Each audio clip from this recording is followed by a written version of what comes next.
আমরা বেশ কিছুদিন ধরেই শুনছি একটি বিখ্যাত গ্রন্থের পাঠ এবং আলোচনা। গ্রন্থটির নাম শিব সংহিতা। গ্রন্থটির প্রথম পটল আমরা 7টি পর্বের আলোচনায় বিভক্ত করে শুনে নিয়েছি। সেই 7টি পর্ব জুড়ে মূল বিষয় যা ছিল তা হল এই জীবন আমরা কিভাবে ধারণ করি, জন্ম নিই।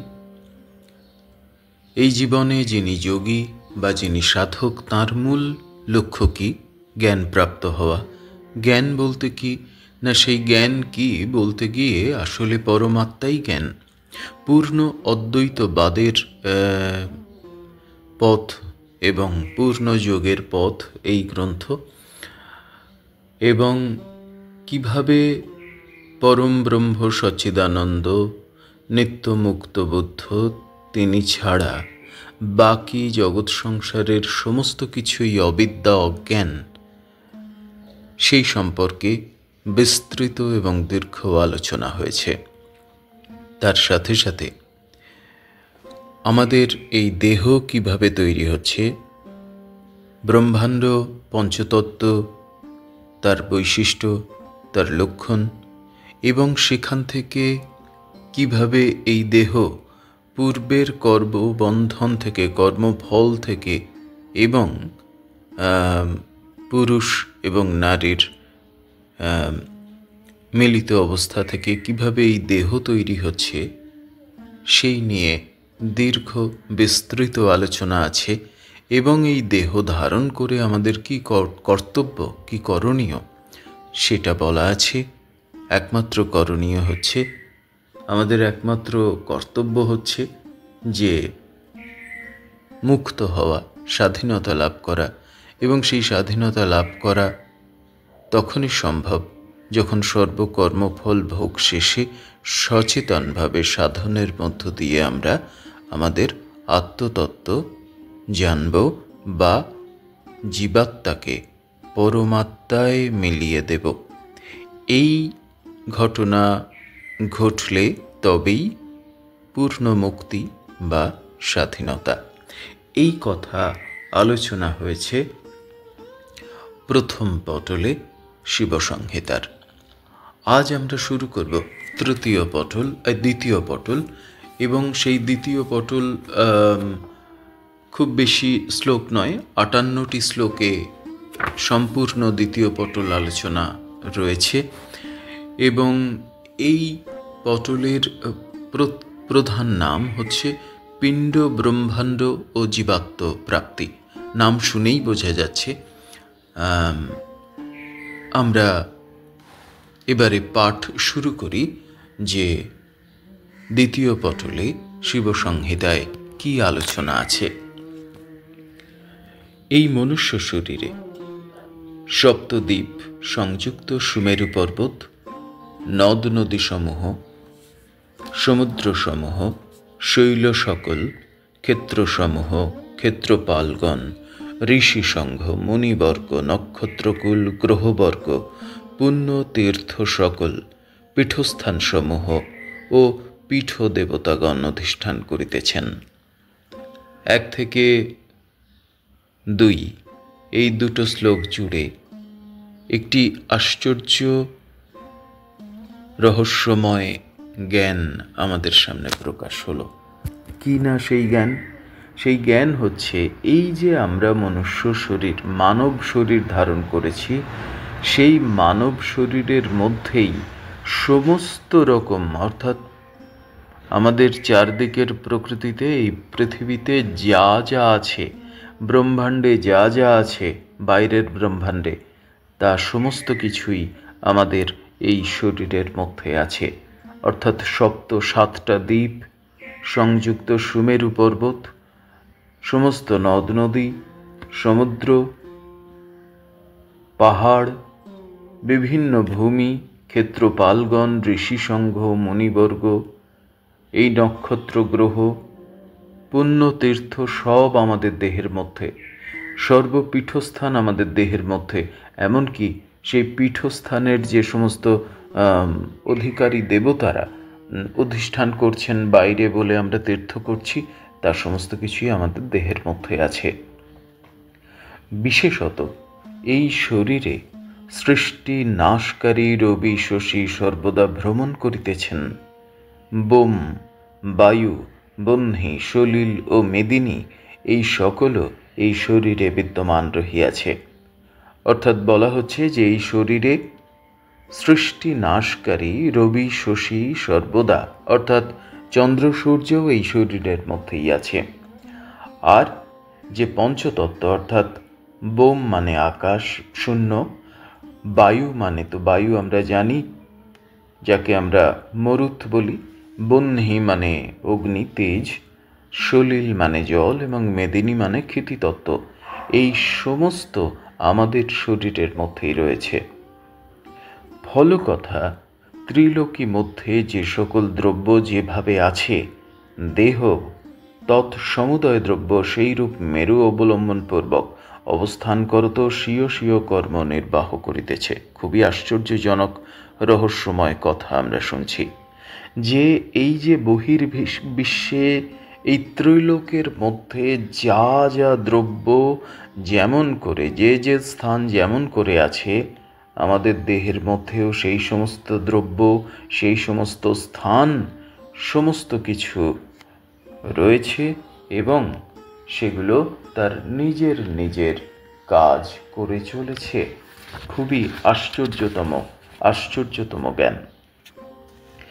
যিনি এই সকল বিষয়ে জ্ঞাত আছেন তিনিই যোগী, সংশয় নাই।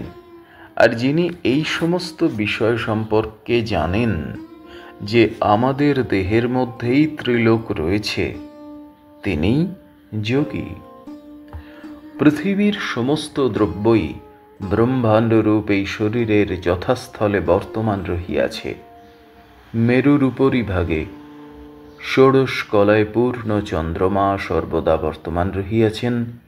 এই চন্দ্র সর্বদাই নিজে সুধা বর্ষণ করেন। সেই পরিশ্রুত সুধা দুই ভাগে বিভক্ত হইয়া সূক্ষ্মরূপে নাড়ীদ্বয়ে গমন করিয়া থাকে। এবারে আমাদের দেহতত্ত্বের কথা বলা হচ্ছে এবং সেই দেহতত্ত্ব অতীব রহস্যময়, গুচ্ছ বা গোপন। বলছে যে এই পৃথিবীর মধ্যে সমস্ত ব্রহ্মাণ্ডরূপ হচ্ছে এই শরীর, এবং এই শরীরের মধ্যে এই সমস্ত ব্রহ্মাণ্ড এবং পৃথিবী তা ঠিকঠাক জায়গায় অবস্থান করছে। এবং মেরুর উপরিভাগে, আমরা বলি দক্ষিণ মেরু, উত্তর মেরু পৃথিবীর ক্ষেত্রে, তো আমাদের শরীরের মেরুর উপরিভাগে ষোড়শ কলায় পূর্ণ, এই যে আমরা অমাবস্যা থেকে পূর্ণিমা পর্যন্ত 16 কলা বলি, 16 কলা পূর্ণ হলো পূর্ণিমা পর্যন্ত, ঠিক তেমনি ষোড়শ কলাযুক্ত চন্দ্রমা বা চাঁদ আমাদের শরীরের মধ্যেই রয়েছেন। এই চন্দ্র সর্বদাই নিজে সুধা বর্ষণ করছেন, আর এই চন্দ্রকলা বা এই চন্দ্রমা বা এই চন্দ্র আমাদের শরীরের মধ্যেই সুধা বর্ষণ করছেন। সেই পরিশ্রুত সুধা দুই ভাগে বিভক্ত হইয়া সূক্ষ্মরূপে নাড়ীদ্বয়ে গমন করিতেছে। আর সেই যে অমৃত বা সুধা বর্ষণ করছে চন্দ্র, তা দুই ভাগে বিভক্ত হয়ে দুটি নাড়িতে প্রবাহিত হচ্ছে। আমাদের ভেতরে শরীরের মধ্যে দুটি নাড়ি রয়েছে, যে যৌগিক নাড়ির কথা বলা হচ্ছে, সেই নাড়ির মধ্যে সেই সুধা প্রবাহিত হচ্ছে। এইবারে বোঝা যাবে এই যে ভারতবর্ষের বিশেষ করে হিন্দু ধর্মে বিভিন্ন দেবদেবীদের মূর্তি কল্পনা করা হয়েছে, সেগুলো আসলে সমস্তটাই সিম্বলিক, সমস্তটাই পরম জ্ঞানকে প্রকাশ করছে। এই যে যখন এই কথা যোগশাস্ত্রে বলা হচ্ছে, তখন নিশ্চয়ই এই গ্রন্থের নাম সকলেই বুঝতে পারছেন, শিবসংহিতা। তো তখনই সেই শিবের মূর্তি যদি কল্পনা করেন, আসলে শিবের মূর্তিতে শিবের কপালে রয়েছে চন্দ্রমা।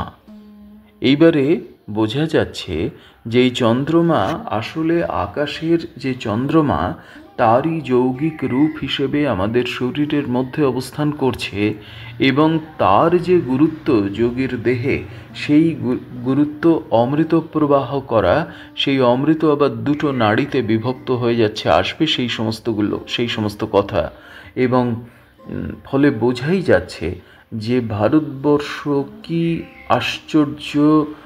আশ্চর্য সক্ষমতায় পরমতম জ্ঞানকে আমাদের প্রতিদিনের জীবনাচরণের ছবিতে মূর্তিতে প্রবাহিত করেছে। ফলে সেগুলোকে অবহেলা করা মানে আসলে পরমতম জ্ঞানকে অবহেলা করা। আমরা সেগুলোকে চর্চা না করে করে আজকে আমাদের কিন্তু এই অবস্থায় দাঁড়িয়েছে। বেদ সেই পরমতম জ্ঞানকে প্রকাশ করেছিল, সেখানে কোথাও কোনো মূর্তি ছিল না, সেখানে কোথাও কোনো আলাদা করে যাকে বলে বর্তমান যে রূপে আমরা পুজো বা মূর্তি পূজা করি সেগুলো ছিল না। কিন্তু সেই পরমতম সাধন কোনো সাধারণ মানুষের পক্ষে ধারণ করা বা বোঝা সম্ভব নয়। তাই অকারণ পাণ্ডিত্য আর অকারণ যুক্তিতর্ক দিয়ে পরমতম জ্ঞান থেকে সরে যাওয়া আসলে চূড়ান্ত অহমিকা এবং ধ্বংসের কারণ। বা অজ্ঞানের মধ্য দিয়ে অহংকার প্রকাশ করে এগুলোকে দূরে ঠেলে ফেলে দেওয়াও কিন্তু আসলে আত্মবিস্তৃত হওয়া মানে আত্মজ্ঞান বিস্তৃত হওয়া।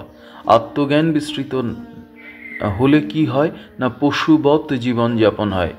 তাই পশু হয়ে উঠি আমরা। পশু মানে চার পাওয়ালা পশু নয়, পশু মানে পাশ বৃত্তি অবলম্বন করে বেঁচে থাকা। আর ঠিক সেই কারণে শিবকে পশুপতি বলা হয়, যে যার কথা বললে আমরা পশুত্বের বা পাশের শৃঙ্খল থেকে মুক্ত হয়ে আত্মজ্ঞান লাভ করতে পারি বা পরম ব্রহ্মজ্ঞান লাভ করতে পারি। তাই এইখানে চন্দ্রের কথা বলার সাথে সাথে শিবকে নিয়ে এতগুলো কথা বললাম, কারণ আমরা সকলেই জানি যে শিবের মাথায় চন্দ্র বিরাজ করেন।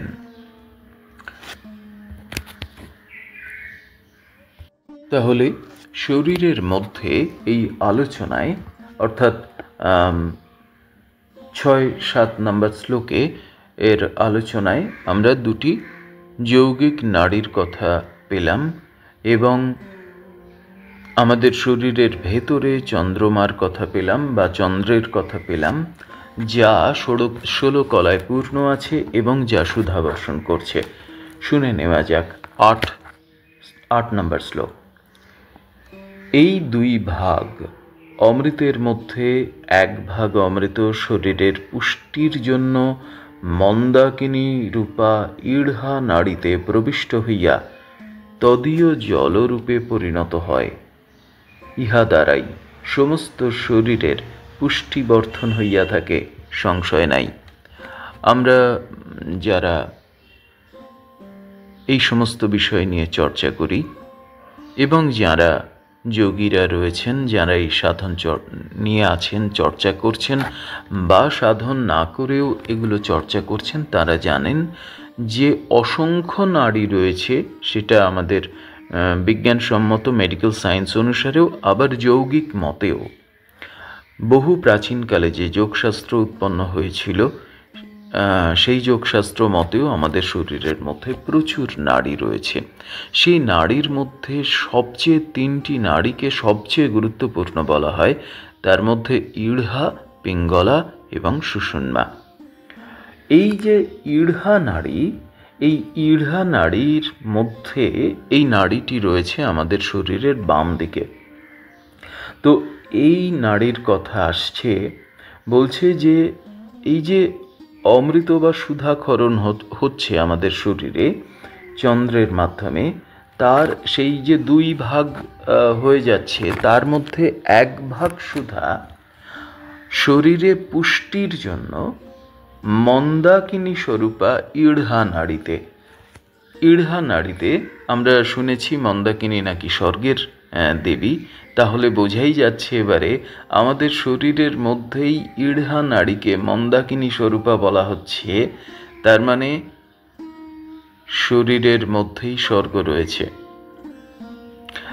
যাই হোক, সে কথা আরো পরে আসবে।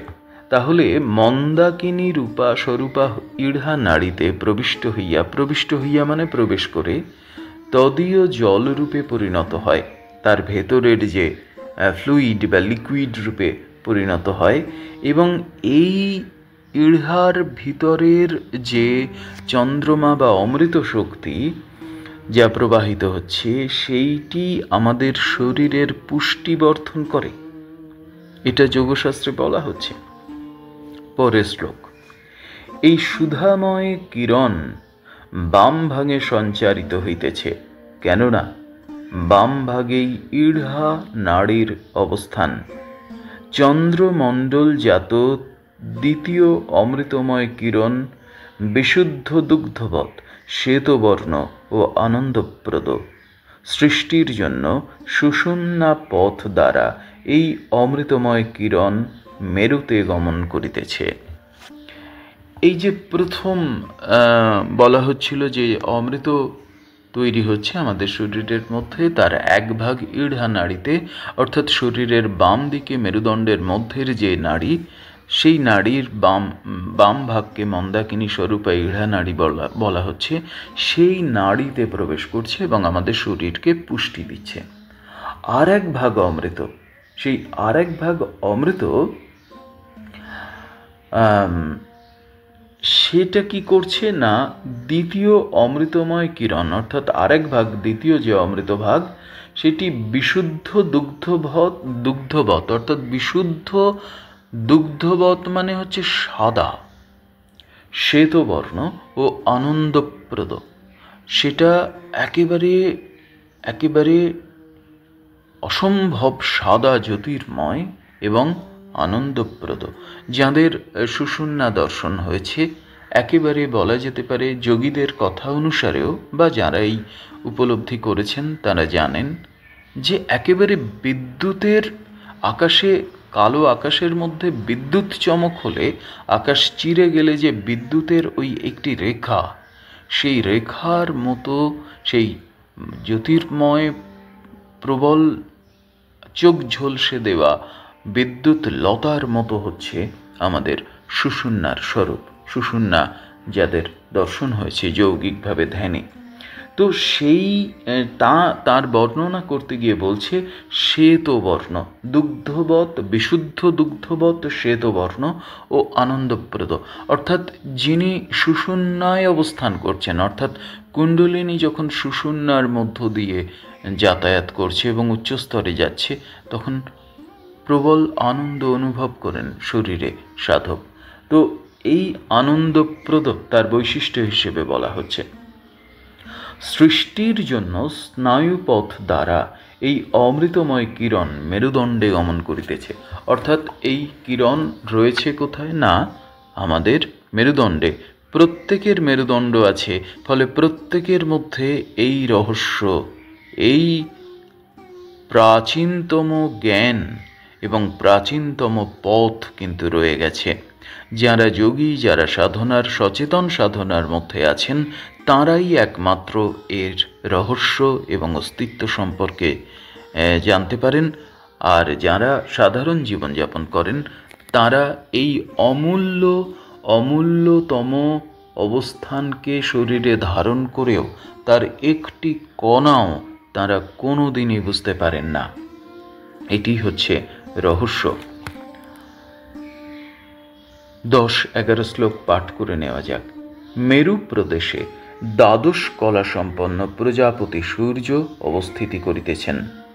এই সূর্য ঊর্ধ্বরশ্মি হইয়া রশ্মি দ্বারা দক্ষিণ মার্গে, অর্থাৎ পিঙ্গলা নাড়িতে প্রবহমান হন এবং নিজ কিরণ দ্বারা চন্দ্রমণ্ডলের অমৃতময় কিরণ ও শরীরস্থ ধাতুসমূহ গ্রাস করিয়া থাকেন। এই সূর্যমণ্ডলী আবার বায়ুমণ্ডল কর্তৃক পরিচালিত হইয়া সমস্ত শরীরে বিচরণ করেন। এতক্ষণ আমরা বাম দিকের কথা শুনছিলাম, এবং সেই বাম দিকে চন্দ্র, অর্থাৎ শীতলতা, স্নিগ্ধতা, পুষ্টি। এবারে আমাদের মেরুদণ্ডের ডান দিকের কথায় আসছি। এবার আমরা আমাদের মেরুদণ্ডের ডান দিকের কথায় আসছি। ডান দিকে যদি আপনারা যে কোনো গুগল সার্চ করেন এবং সেখানে আমাদের মেরুদণ্ডের ছবি দেখেন এবং ব্যবচ্ছেদ দেখেন, তাহলে দেখা যাবে যে আমাদের মেরুদণ্ডে স্পষ্টত তিনটি রন্ধ্র আছে, তিনটি পথ আছে। একটি মাঝখানে যিনি রয়েছেন, যে পথ আছে, তাকে আমরা যে সুষুম্না রন্ধ্র বা সুষুম্না পথ বা ব্রহ্মরন্ধ্র বা ব্রহ্মপথ বলি। আর তার বাম দিকে একটা পথ আছে আর ডান দিকে একটা পথ আছে। এই বাম দিকের পথটিকে, আমাদের শরীরের বাম দিকের পথটিকে আমরা বলছি ইড়ানাড়ি বা চন্দ্রনাড়ি। আর ডান দিকের যে পথ বা ডান দিকের যে প্যাসেজ বা নাড়ি, সেইটিকে আমরা বলছি পিঙ্গলা নাড়ি বা সূর্য নাড়ি। এই যে দ্বাদশ কলা সম্পন্ন সূর্য নাড়ি, আরেকবার আমি বলি, মেরু প্রদেশে দ্বাদশ কলা সম্পন্ন প্রজাপতি সূর্য অবস্থান করিতেছেন। এই সূর্য ঊর্ধ্বরশ্মি হইয়া রশ্মি দ্বারা দক্ষিণ মার্গে অর্থাৎ পিঙ্গলা নাড়িতে প্রবহমান হন। তাহলে পিঙ্গলায় যে শক্তি প্রবাহিত হচ্ছে, সেই শক্তি কিন্তু তেজ এবং সেটা সূর্যের তেজ। তাই পিঙ্গলা বা সূর্য নাড়ি একে বলা হচ্ছে। এবং এই সূর্য নাড়ির কাজ কি না, সূর্য নাড়ির কাজ হচ্ছে যে চন্দ্রমণ্ডলের অমৃতময় কিরণ ও শরীরস্থ ধাতুসমূহ গ্রাস করিয়া থাকেন। অর্থাৎ এই চন্দ্রমণ্ডল আমাদের যে শরীর রক্ষা করছে এবং পুষ্টি সাধন করছে। আমরা একটু আগের শ্লোকে যে যৌগিকভাবে যে জ্ঞান অর্জন করছি, অর্থাৎ এর আগের শ্লোকে যে চন্দ্রমা অমৃতের মধ্য দিয়ে যে বাম দিকের নাড়ি আমাদের মধ্যে পুষ্টি সাধন করছে এবং শরীরে বিভিন্ন ধাতু সকল তৈরি করছে, দক্ষিণ দিকের নাড়ির কাজ ঠিক উল্টো। অর্থাৎ সেই ধাতুসমূহ গ্রাস করা এবং অমৃতময় কিরণকেও গ্রাস করা। এই সূর্যমণ্ডলী আবার বায়ুমণ্ডল কর্তৃক পরিচালিত হইয়া সমস্ত শরীরে বিচরণ করে। আর এই সূর্যমণ্ডল কি করে না, বায়ুমণ্ডল দ্বারা আমরা এর পরে জানব যে আমাদের শরীরে 5 রকম বায়ু থাকে। এই যে যা আমরা ঢেকুর তুলছি, বা আমরা যে শ্বাস ফেলছি বা আমরা যে শ্বাস নিচ্ছি, এই শরীর জুড়ে যে সমস্ত বায়ু রয়েছে, সেই বায়ুকে 5 ভাগে ভাগ করা হচ্ছে। তো এই সমস্ত শরীরে আমাদের বায়ু রয়েছে এবং সেই বায়ুর কাজ কি না, এই সূর্যমণ্ডল, এই যে সূর্যের কিরণ বা এই যে তেজ, সেই তেজগুলোকে পরিচালিত করা এবং সমস্ত শরীরে প্রবাহিত করা, অর্থাৎ তেজকে প্রবাহিত করা। ফলে ধীরে ধীরে কি অসম্ভব সূক্ষ্মতায় আমরা প্রবেশ করছি আমাদের দেহতত্ত্বের। এবং আমরা এরপরে যখন শুনব যে কিভাবে পঞ্চবায়ুতে আহুতি দিলে, এর আগে আমরা শুনেছি যে খাওয়ার সময় যোগী 5 রকম আহুতি দেন, পঞ্চবায়ুতে আহুতি দেন।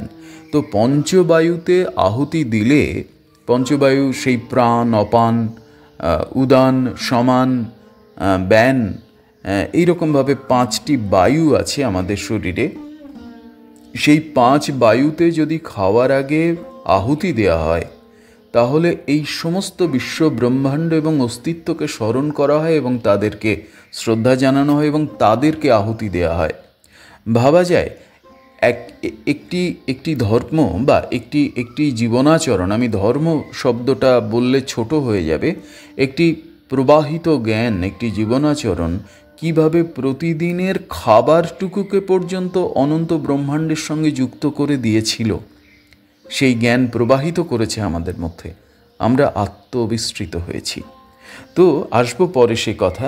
আমরা শুধু এটুকু জানলাম যে আমাদের দক্ষিণ দিকে, শরীরের দক্ষিণ দিকে মেরুদণ্ডের পাশের যে নাড়ি, তাকে আমরা বলছি সূর্য নাড়ি বা পিঙ্গলা নাড়ি। সেই পিঙ্গলা নাড়িতে যে তেজ তৈরি হয়, সেই তেজ সমস্ত দেহে প্রবাহিত হচ্ছে বায়ুর মধ্য দিয়ে, বাতাসের মধ্য দিয়ে। তাহলে এর আগে আমরা জেনেছিলাম যে এই বিশ্ব ব্রহ্মাণ্ডে পঞ্চতত্ত্ব রয়েছে। আমরাও কিন্তু আমাদের দেহে সেই পঞ্চতত্ত্বের কথাই পড়ছি। আমরা বাতাসের কথা পেয়ে গেলাম। আর শরীর মানেই তো বাতাস রয়েছে, সেখানে জল আছে, সেখানে মাংস মজ্জা আছে, অর্থাৎ ক্ষিতিতত্ত্ব আছে, শূন্যতা আছে, প্রতিটি কোষের ভেতরে ভেতরে শূন্যতা আছে, তো সেখানে আকাশ বা বোম তত্ত্ব আছে। আর এখন তো আমরা দক্ষিণ নাড়ি অর্থাৎ আমাদের পিঙ্গলা নাড়ির কথা বলছি। সে পিঙ্গলা নাড়িতে স্বয়ং সূর্যের তেজ রয়েছে, মানে তো অগ্নিতত্ত্ব রয়েছে। যাই হোক, যত আমরা এগুলো বোঝার চেষ্টা করব, শুনব মন দিয়ে, তত আমরা কিন্তু বিস্মিত হব আমাদের শরীরটা নিয়ে, এবং আশা করি সচেতন হব বিশ্ব প্রকৃতি এবং আমার সংযোগ নিয়ে। সেইটিই যোগিত্ব। বস্তুত এই বিচরণকারী সূর্য মেরুমণ্ডলস্থিত সূর্যের অপর একটি মূর্তি। ইনি লগ্ন অনুসারে দক্ষিণ মার্গে অর্থাৎ পিঙ্গলা নাড়িতে সঞ্চালিত হইয়া মুক্তিপদদায়িনী হন।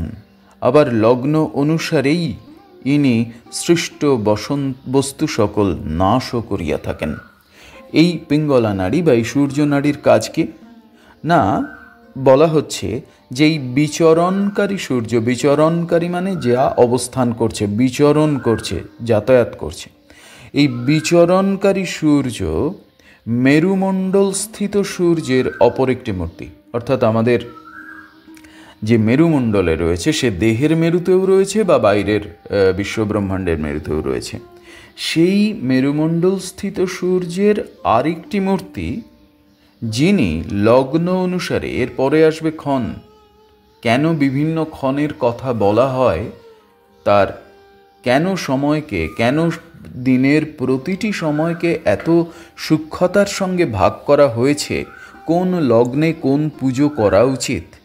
আসলে পুজো মানে তো এক একটা যোগ। পুজো মানে বাইরের যে দ্রব্য সকল, সেগুলো তো আমাদেরকে, আমরা যেহেতু অনন্তকে ধারণা করতে পারি না, সেই জন্য বাইরের দ্রব্য সকলকে কেন্দ্র করে আমরা অনন্তকে তার মধ্যে প্রতিস্থাপিত করি মাত্র, ছোট করে আনি মাত্র, মূর্তিতে আনি মাত্র।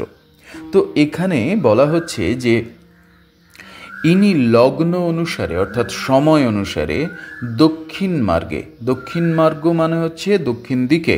সেই দক্ষিণ দিকে কি আছে? মেরুদণ্ডের দক্ষিণ দিকে, সুষুম্নার দক্ষিণ দিকে, না পিঙ্গলা নাড়ি।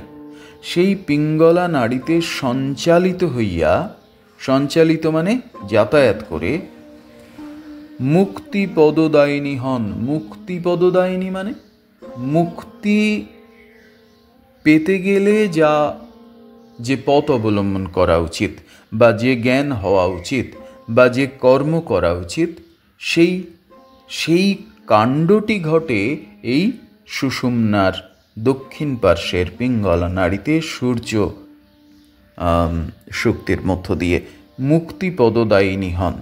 আবার লগ্ন অনুসারেই এনে সৃষ্ট বস্তু সকল নাশও করেন। আর লগ্ন অনুসারে অর্থাৎ ক্ষণ অনুসারে ইনি আবার সমস্ত বস্তুকে নাশ করেন, প্রলয় করেন। নাশ মানে প্রলয়। তাই আমরা কি বলি, এই যে আমরা একটু আগে পড়েছিলাম যে দেবী দুর্গা হচ্ছেন তমগুণের মধ্যে সৃষ্ট প্রকৃতির। কেন না তিনি নাশ করেন। আর তার চৈতন্যময় সত্তাকে না রুদ্র। রুদ্র কি করেন? তার মানে রুদ্রও তো নাশের মধ্যেই আছেন। তাই এইগুলো এবারে বোঝার মতো জায়গায় অনেক দিন আমরা ভুল পথে চালিত হয়েছি, এবং আত্মজ্ঞান বা আমারই ধর্ম বা আমারই প্রবাহিত জ্ঞান, ধর্ম মানে আমি নির্দিষ্ট কোনো আচার বিচারকে বলছি না, ধর্ম মানে যে আত্মজ্ঞান, বিশ্বজ্ঞান, পরমাত্মার জ্ঞান বা ব্রহ্মাণ্ড জ্ঞান প্রবাহিত করেছেন ঋষিমুনিরা আমাদের বহু প্রাচীনকাল থেকে, তাকে আমরা ধারণ করতে পারিনি, তাকে আমরা বহন করতে পারিনি। তাই আমরা অধার্মিক হয়ে উঠেছি, এবং অধার্মিক হয়েছি বলেই কিন্তু আমরা না জানতে পেরেছি নিজেকে, না জানতে পেরেছি প্রকৃতিকে, না জানতে পেরেছি আমার চারপাশকে। আর মহাকাশের কথা তো ছেড়েই দিলাম, ব্রহ্মাণ্ডের কথা তো ছেড়েই দিলাম। কালকেই জানতে পারিনি, তো মহাকালকে কি করে জানব? তাই বলা হচ্ছে যে এই যে দক্ষিণ পার্শ্বের পিঙ্গলা নাড়ি, সেইখানে যে সূর্য বা তেজ প্রবাহিত হচ্ছে, সেই তেজই কিন্তু আবার বস্তু সকলকে নাশ করতে পারেন। নাশ করতে পারেন মানে ধ্বংস করতে পারেন, প্রলয় করতে পারেন। এটা ভয় পাওয়ার কিছু নেই। প্রলয় না হলে, আমিত্ব নাশ হলে আমি কি করে পরমাত্মায় পৌঁছব? আমি বলে যে মোহকেন্দ্রিক বেঁচে আছি, শরীরে, মনে, রমণে, বস্তুতে, শয়নে, যাপনে, সেই আমিত্বের মোহকে নাশ করতে না পারলে আমি কি করে পরমাত্মার আস্বাদন পাব, অর্থাৎ পরম তত্ত্বের আস্বাদন পাব? তাই এই যে নাশ, এই নাশ কিন্তু সেই আমিত্বের নাশ। তাই বস্তু সকলকে, আমার মধ্যের যে বস্তু সকল যা অবিদ্যা থেকে জাত, মায়া থেকে জাত, মিথ্যা থেকে উদ্ভূত, তাকে নাশ করার ক্ষমতা রাখে এই পিঙ্গলা নাড়ি বা সূর্য তেজ। মনুষ্য দেহ মধ্যে 3,50,000 নাড়ি বিদ্যমান আছে।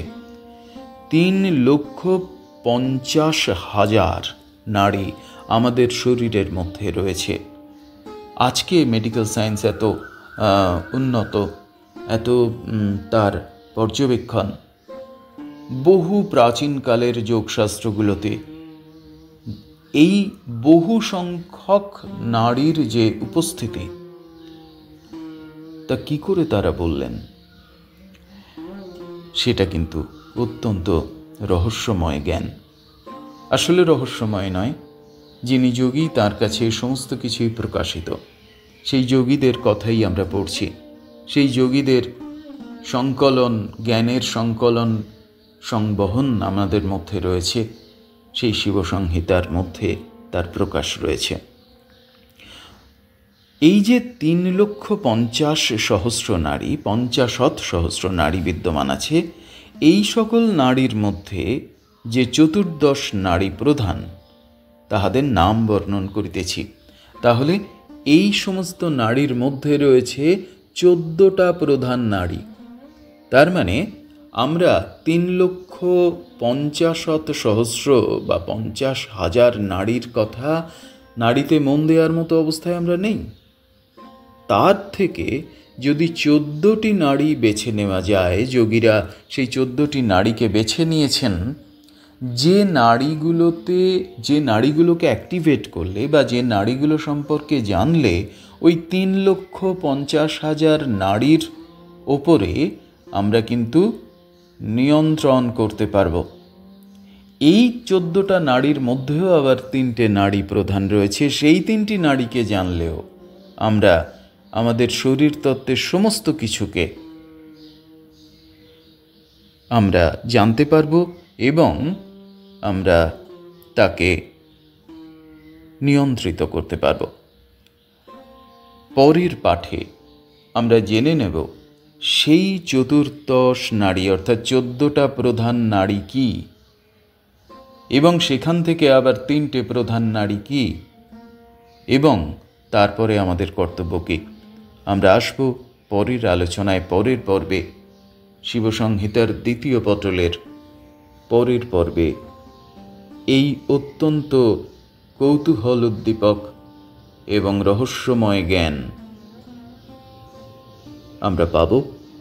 পরের পাঠে সেই আলোচনা চলবে, সেই আলোচনা হবে। আমার গুরুচরণে প্রণাম জানালাম এবং সেই পরমেশ্বর পরমাত্মা সচ্চিদানন্দ সদা চৈতন্যময় পরম ব্রহ্মের চরণে আমার আভূমি প্রণাম এবং অনন্ত প্রার্থনা জেগে রইল।